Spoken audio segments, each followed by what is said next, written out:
Welcome to e-learning program of Modern International School Hiswa.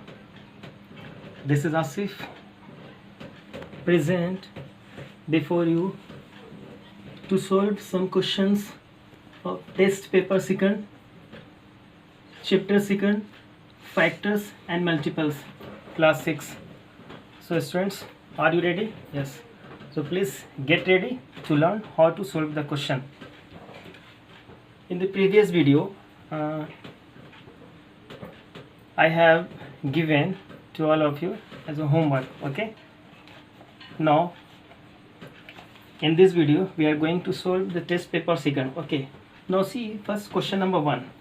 Question number 1 says test the divisibility of the given number by 11, and you know how to test the divisibility test by 11 as first of all find the difference sum of all the digits in odd places and sum of all the digits in even places. If it is 0 or multiple of 11, that means the given number is divisible by 11. Okay. Now question number 2.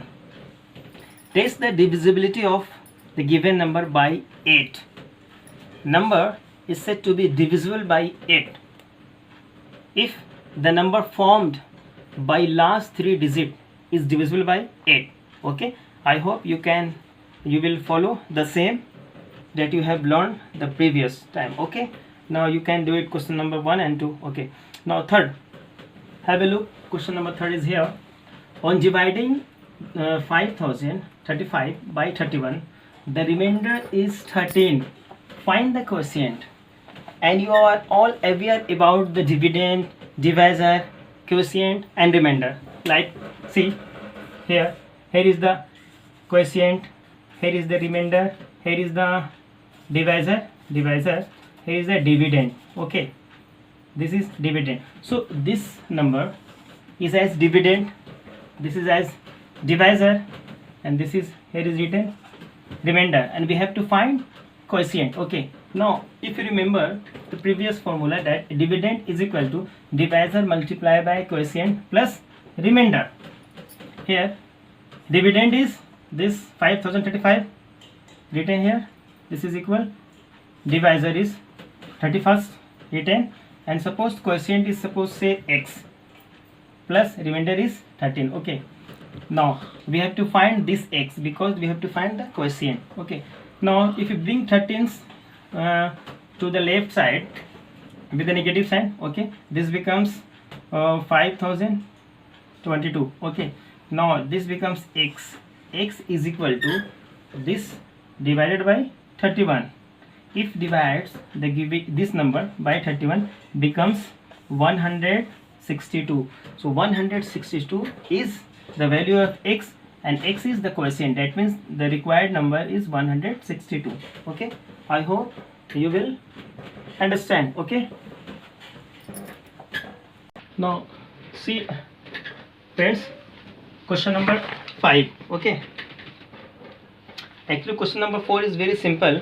The HCF of two numbers is 15 and their product is 1650. Find the LCM. You know, first of all write the formula.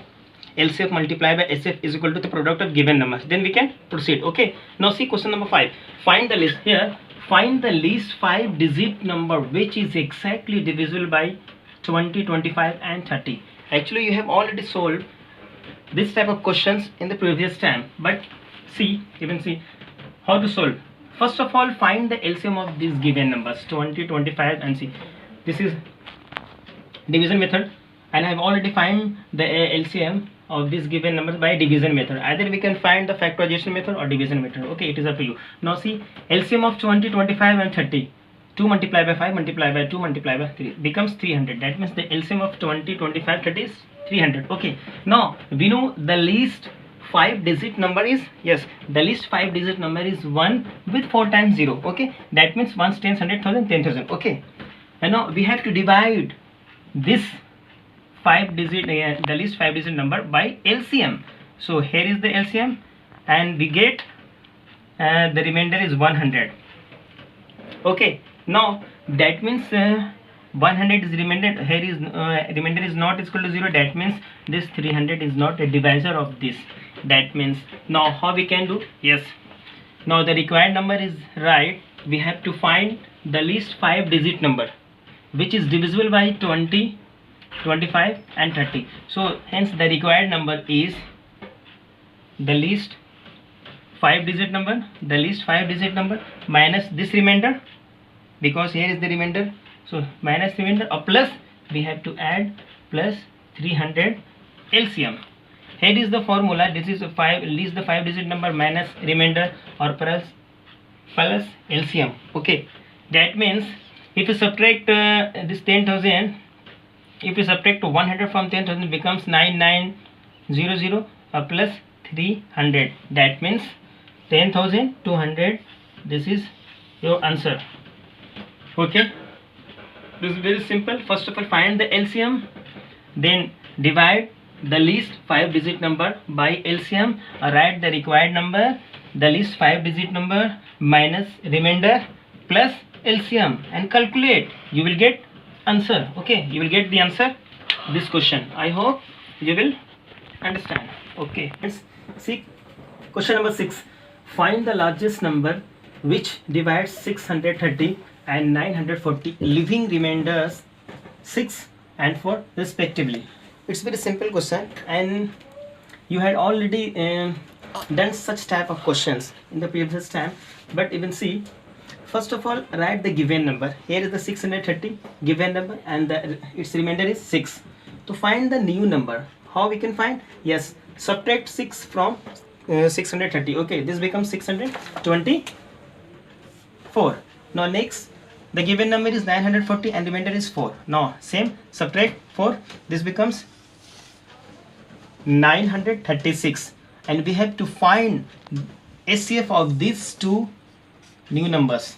That means to find the SCF of 624 and 936, then this SCF is the answer this question. Okay, I hope you can solve. Okay, write all prime numbers between 50 and 100. It's very simple questions, and you have already done such types of questions. If you remember, we have created a chart from 1 to 100 to find out the prime numbers and composite numbers. So see the chart and find out the prime numbers between 15 and 100. Okay, now see question number 9. Write 7 consecutive composite numbers less than 100 having no prime numbers between them. It's very interesting question, very important question. Now question says write the 7 consecutive composite numbers, or we can say write the 7 consecutive numbers which are not primes. That means which are composite number. Remember, the 7 consecutive numbers which are not primes or which are composite numbers is as 90. We have to start from 90, 91, 92, 93, 94, 1, 2, 3, 4, 5, 95 and 196. 1, 2, 3, 4, 5, 6, 7. These are the 7 consecutive composite numbers which are not prime. Okay, so this is answer. Question number 8. Question number 8 answer. No, sorry, question number 9. Now see the question number 10, last question. Can two numbers have 12 as their SCF and 512 as their LCM? Justify your answer. One question. Here is the one question. And what about the question? What is the relationship between the SCF and LCM of a same group of numbers? Okay. Suppose here the two numbers is given, means 12 and 512. This is SCF and this is LCM. So is it, are they possible or not? Are they possible? First of all, to check if HCF is the divisor of this LCM, that means it is okay, otherwise it is not okay. So first of all, check if 512 is a multiple of 12, then this is okay, otherwise this is not okay. I hope you will get the points. And one thing is, remember, always HCF is the divisor of LCM of the same group of number, or either we can say LCM is always multiple of HCF of the same group of numbers. Okay, I hope you will solve the questions very easily, and your homework is question number 1 to 10, test paper second. Okay, remaining types of question we can solve. I hope you understood. Have a nice day. Thanks a lot.